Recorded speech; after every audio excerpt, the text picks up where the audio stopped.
Welcome to day number 5 of Holy Week. I hope you guys are giving me a high five right now since it's day 5. But anyways, today's reading is all about the Passover, and it comes from John 13, 1 through 38. So I want to encourage you guys to read that today. And for today's message, little special thing, I want to read you guys a blog that I wrote. So we're just going to kind of keep it chill today. Alright, so before we move into the blog reading, I want to highlight John chapter 13 verses 3 through 8. So grab your Bible and let's read it. It says, Jesus knew that the Father had given him authority over everything, and that he had come from God and would return to God. So he got up from the table, took off his robe, wrapped a towel around his waist, and poured water into a basin. Then he began to wash the disciples' feet, drying them with a towel he had around him. When Jesus came to Simon Peter, Peter said to him, "Lord, are you going to wash my feet?" Jesus replied, "You don't understand now what I am doing, but someday you will." "No," Peter protested.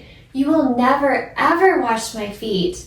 Jesus replied, "Unless I wash you, you won't belong to me."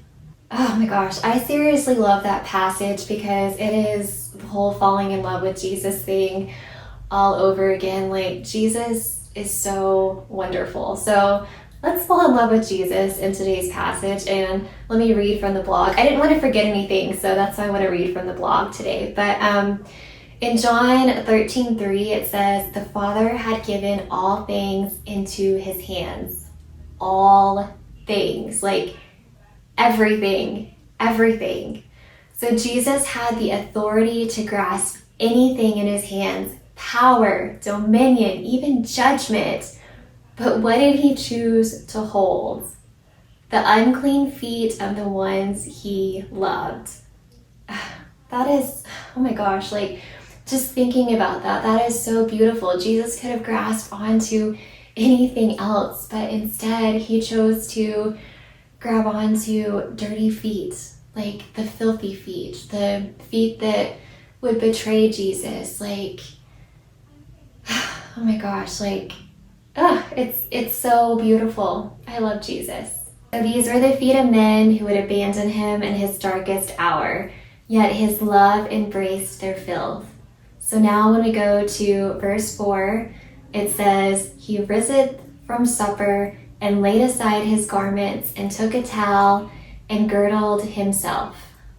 That is obviously from the New King James Version, but I thought that one was the most beautiful one.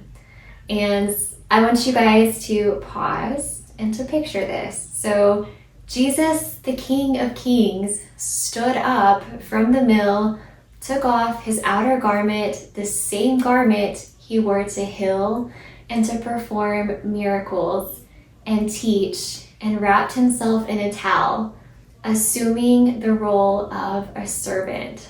So Jesus, we've talked about humility a lot this week, and he is so humble. Like, if this doesn't show you like humility, like humbleness, like, I don't know what else does. I mean, first he came in riding on a donkey, and that's humility right there. And now, like, he's Jesus, and he's taking on the role of a servant. This wasn't just an act of service. It was a profound statement of love. He willing to set aside his position as teacher, healer, and miracle worker to become the lowly servant. Oh my gosh, Jesus. Oh man. Then he knelt. The Son of God lowered himself beneath his disciples, washing their feet with his own hands.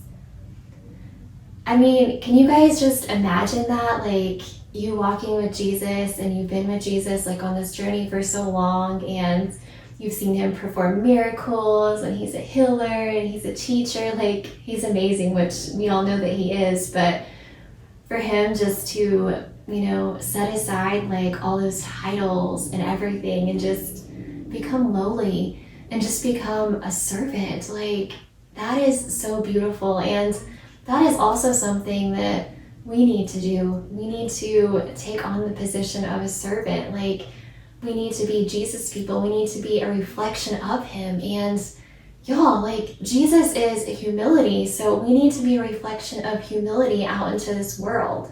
John 13:8 says, "You shall never wash my feet." This is Peter saying that. "You shall never wash my feet." But Jesus responded in love, revealing that this act was more than cleansing. It was a symbol of spiritual washing. He offers to all who follow him. So if you need a cleansing, just like we talked about Jesus clearing the temple earlier this week, like, if you need that cleansing, Jesus is there. Like, he's there with his love, just ready to just cleanse you. He's ready just to wash your dirty, filthy feet because he loves you that much.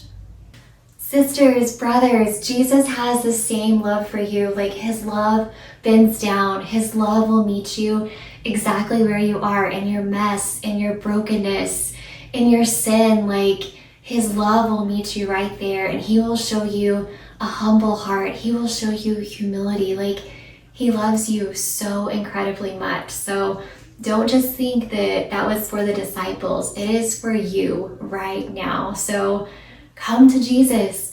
Fill that void in your heart, that longing in your heart. Just come to Jesus. He loves you so incredibly much.